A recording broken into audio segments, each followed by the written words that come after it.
Now let's go to Chicago because With this city, Chicago, this mayor, the mayor and the governor had a press conference, and this is some of what the mayor is talking about. As the mayor of this city, I can tell you that Chicagoans are not calling for a military occupation. They are calling for the same thing that we've been calling for some time, and that's investment.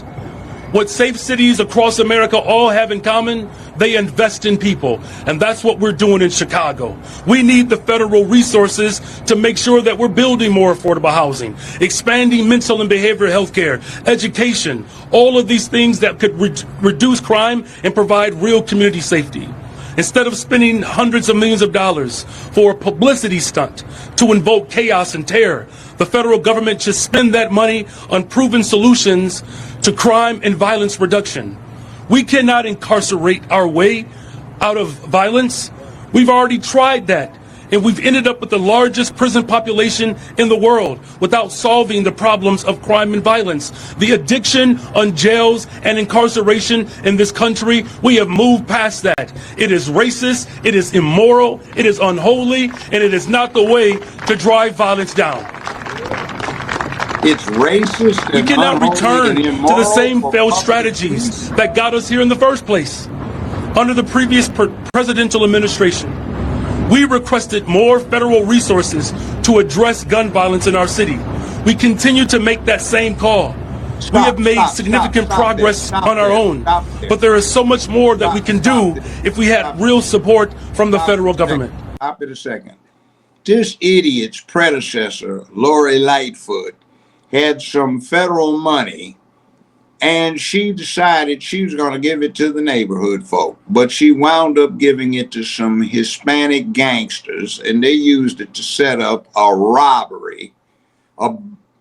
burglary, of several boxcars parked in the IC rail yard and stole several tens of thousands worth of serious firearms from those multiple boxcars they broke in. Those firearms are now in traffic interstate in high crime areas, and they're contributing drastically to the violence in the inner cities. Now, that's what she did with her foolish ignorance. Well, speaking of her, What's that? speaking of her, they spoke to her about Chicago and the National Guards, and I want to play what she had to say. Okay, and it's a shithole. And the other thing is he's talking about investments being the cure. Who the hell is going to invest in a shithole that is crime? Oh, no. But see, that's the hypocrisy from that mayor. But we're going to go back to the mayor, but I want to play this clip of Mayor Lightfoot. Joining me now is Democratic former Chicago Mayor Lori Lightfoot. Lori, thank you so much for spending your time with us this weekend.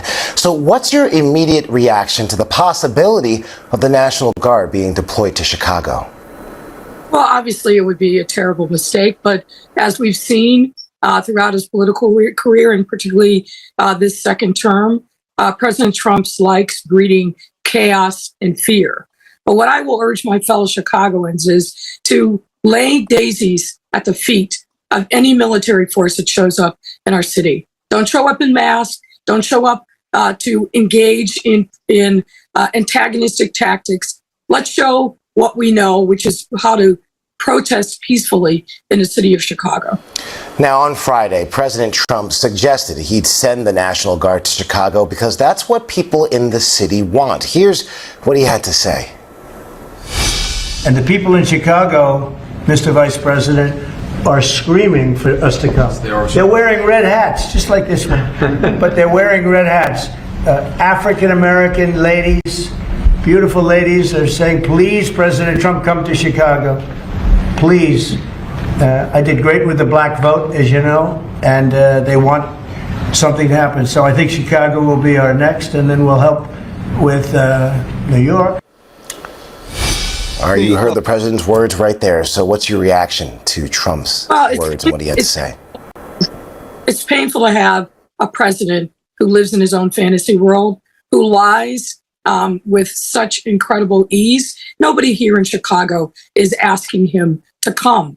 Our violent crime rates are down as they are all across this country. He will manufacture a crisis. He will try to provoke confrontation and then use that as a justification. That's why we need to do what many before who engaged in peaceful protests, not only in this city, but across the country. We need to lay daisies at the feet of any military force here. The National Guard is not a police force. They are a military force. We've seen, unfortunately, tragedy strike when they've gone in other cities, particularly during the summer of 2020 in Minneapolis and Louisville. We don't need the National Guard here.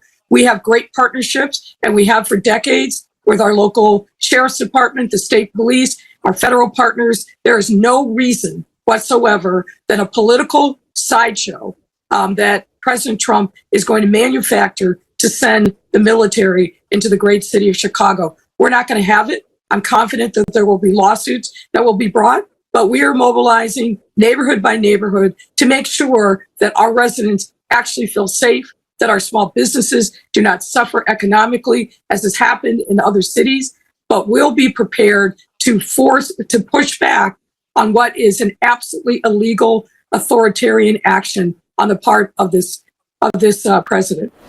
So, in other words, his authoritarian response to restore law and order is somehow or another more harmful than all of those folk terrorized into staying home at night. They can't go out, can't shop.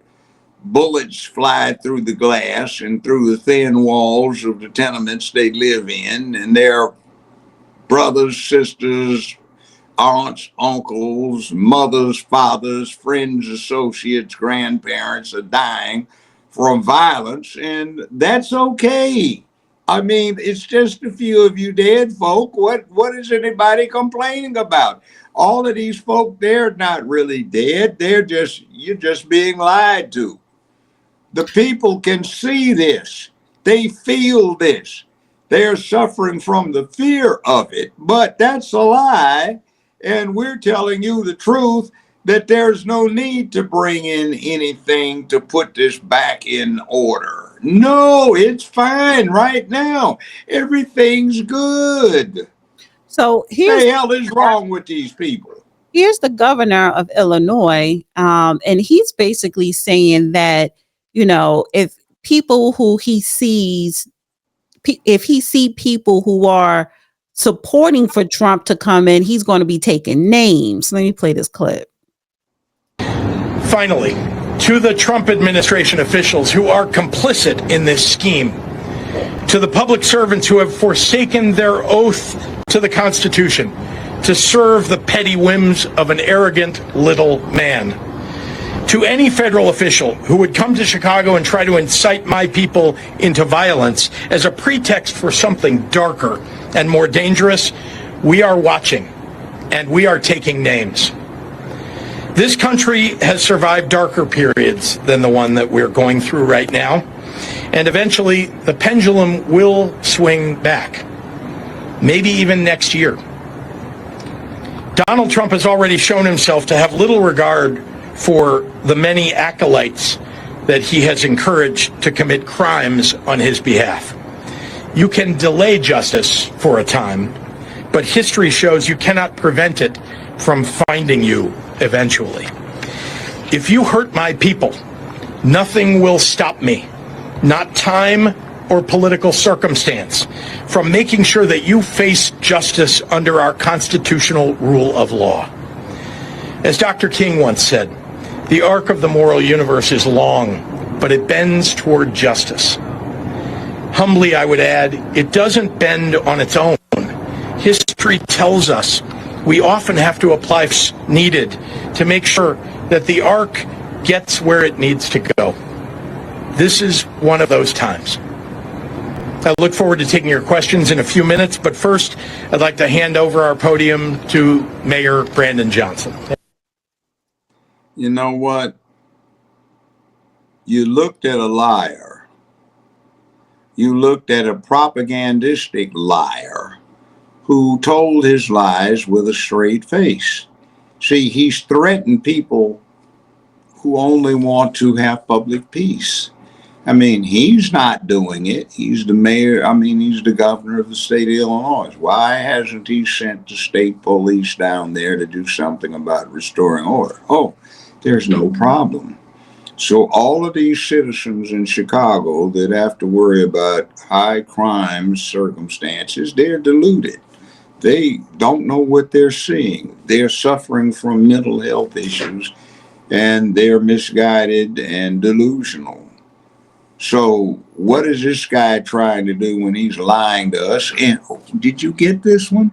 Trump is sending in street people to create violent moments to justify bringing in the National Guard. Well, Trump wasn't in charge over the last 4 years. Somebody else was. Jackass Biden and hyena Harris.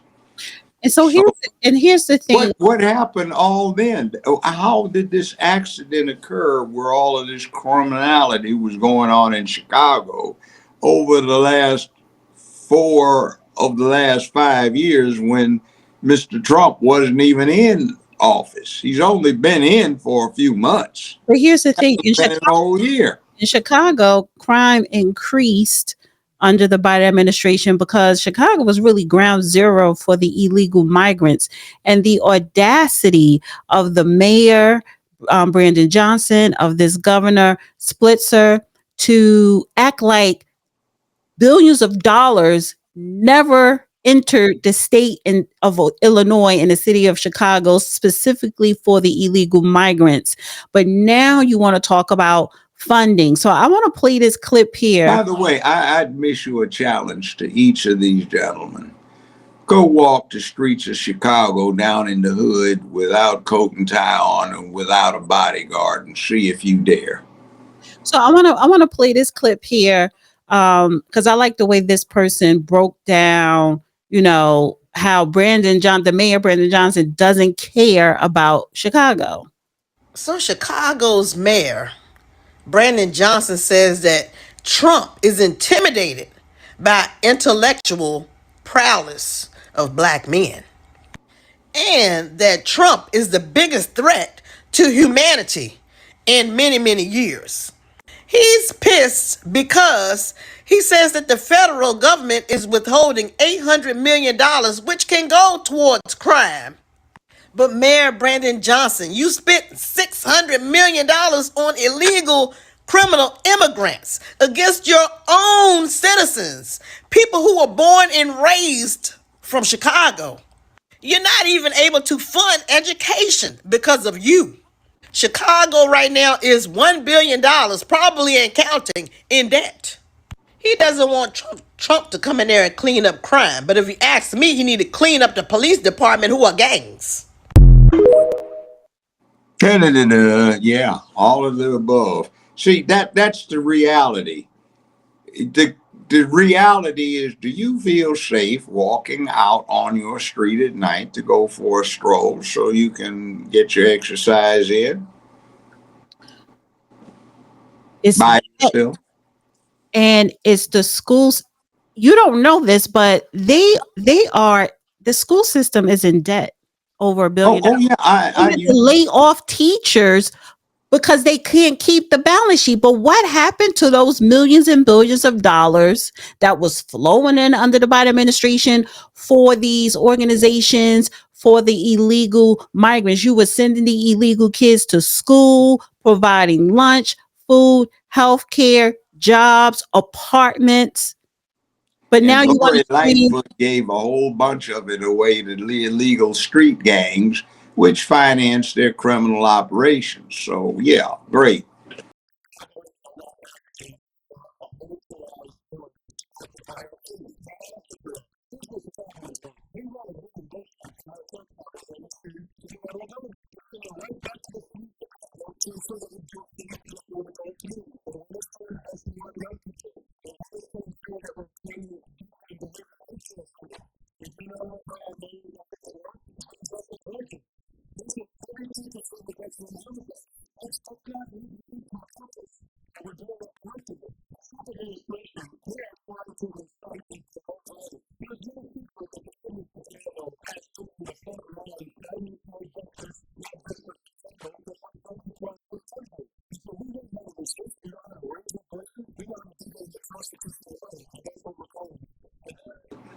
So he's saying Chicagoans don't want a military occupation of our city. We want our federal tax dollars sent back to us so we can continue building a safe and affordable city Bullshit, by fool. investing in our communities. You're making the town into a shithole.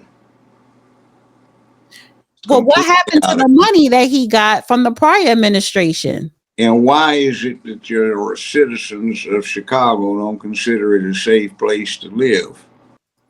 And so, look, we're going to remain firm. We'll take legal action. But the people of this city are accustomed to rising up against tyranny.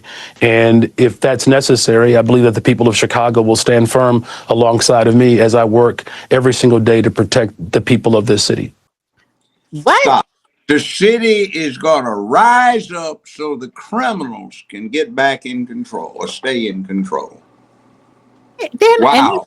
And they're not going to rise up to push back the fact. First of all, you're really asking your residents to rise up against the National Guards?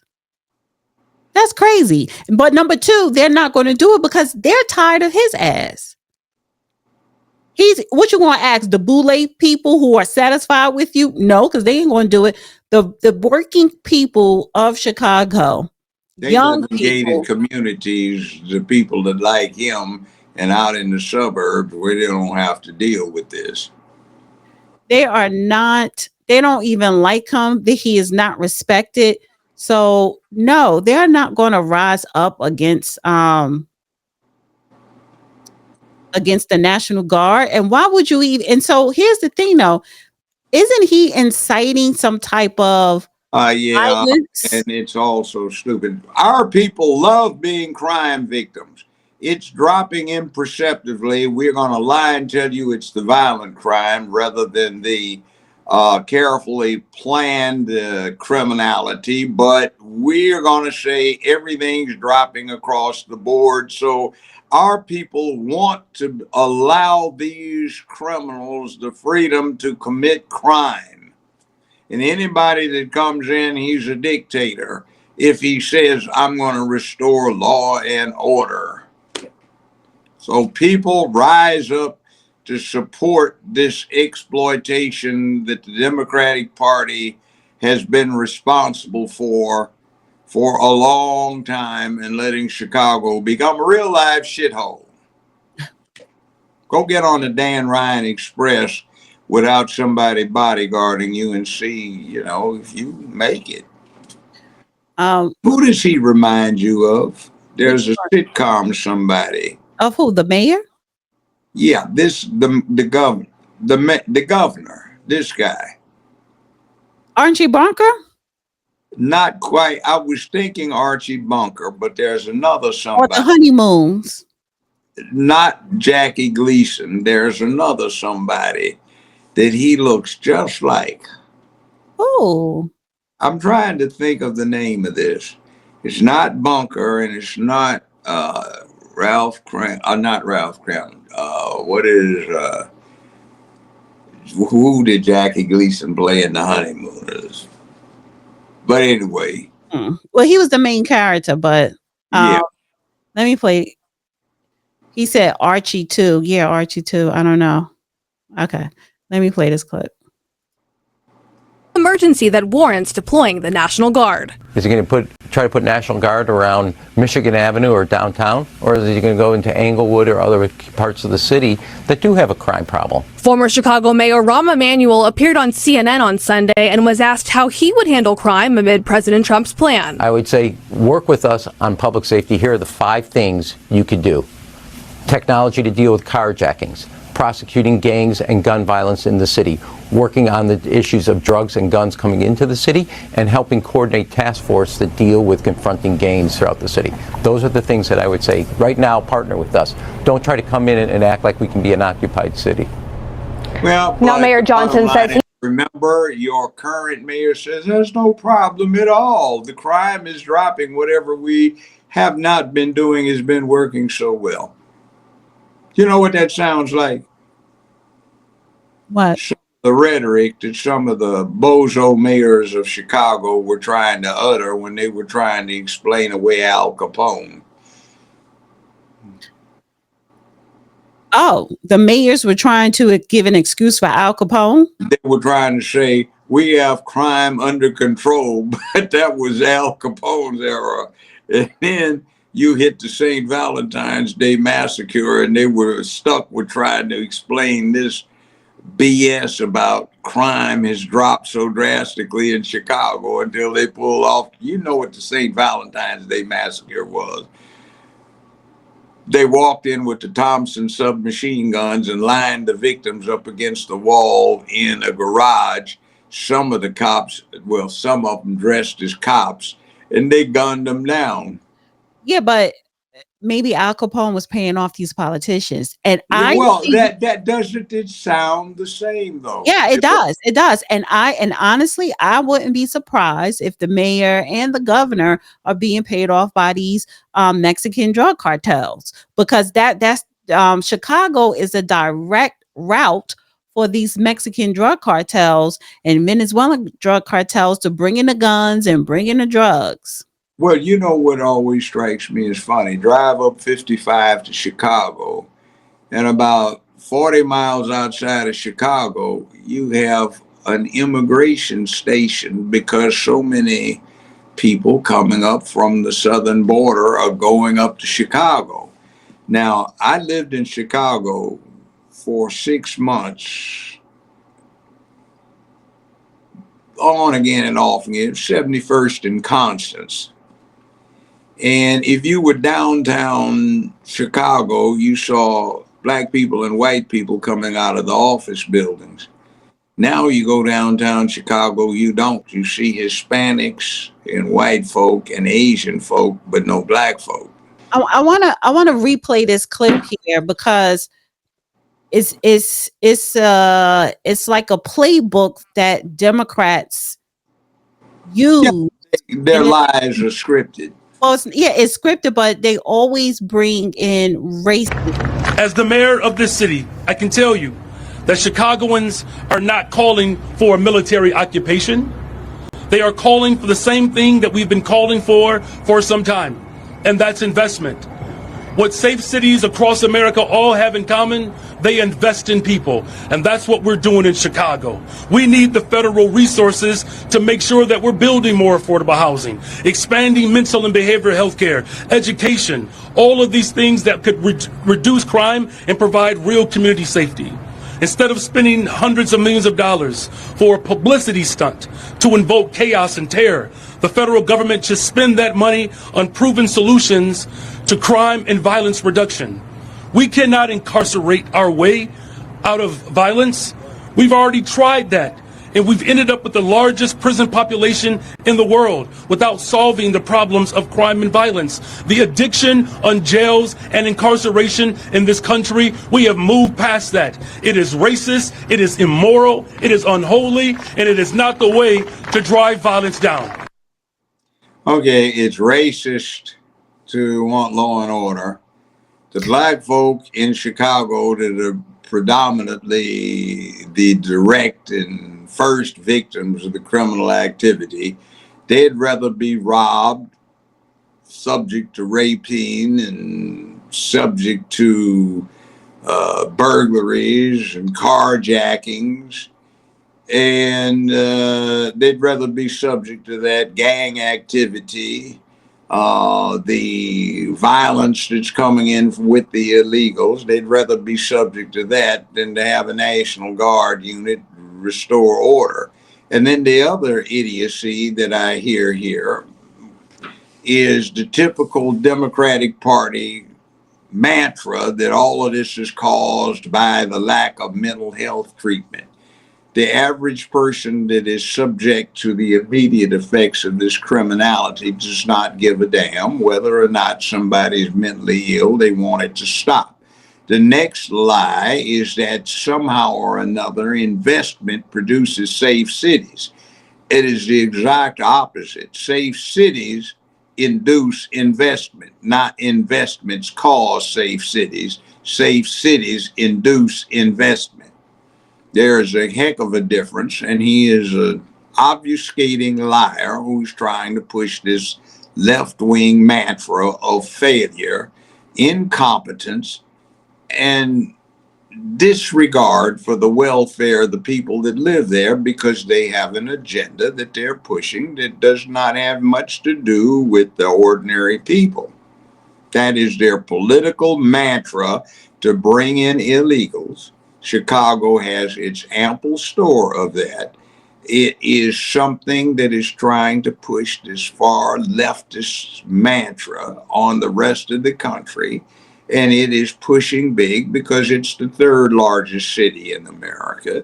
And it has failed, just like Los Angeles, just like New York, just like Memphis, just like Detroit, just like St. Louis, just like Kansas City, just like a number of other places. But you can see other big cities, like look at Florida. They get it under control. Texas is getting it under control. And they are about Not so fast. They have the illegal migrant thing under control, but listen, you got Dade County, you still got pockets, Fifth Ward in Houston.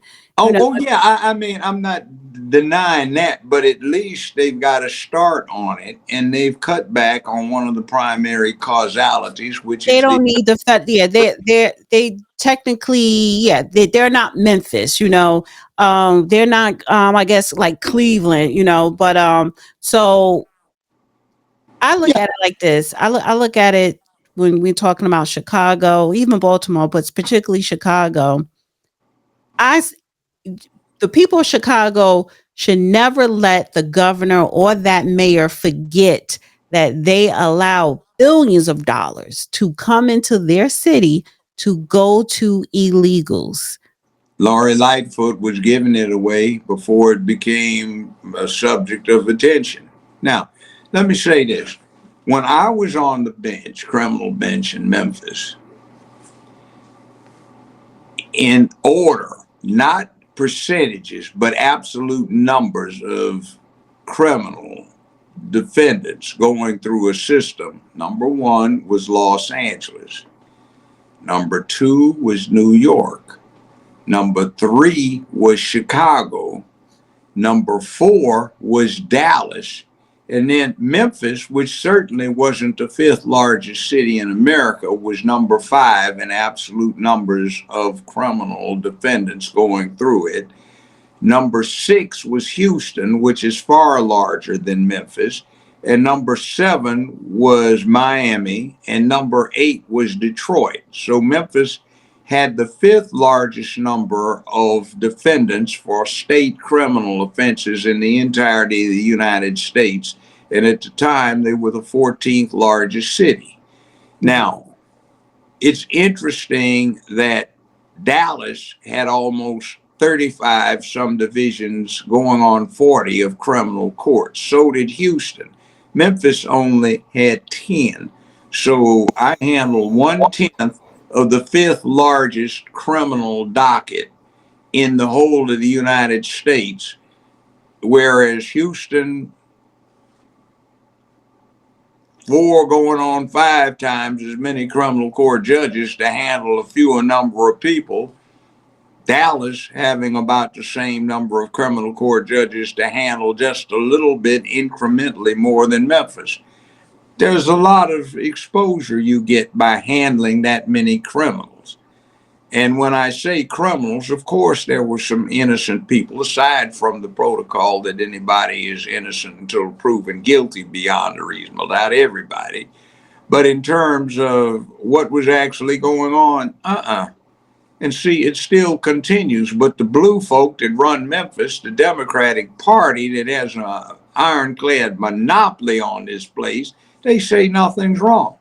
But then when you look at the crooks, the biggest crooks who misappropriate public funds, come up with outright extortion, outright embezzlement, outright rip-offs, under the table bribery, you name it. They're Democrats. And they want to say, we don't need anything. But I can guarantee you this is not exactly a safe place to be. You've come here in the last year. You've seen how, look at what they let happen to Aretha Franklin's birthplace. That is a disgrace.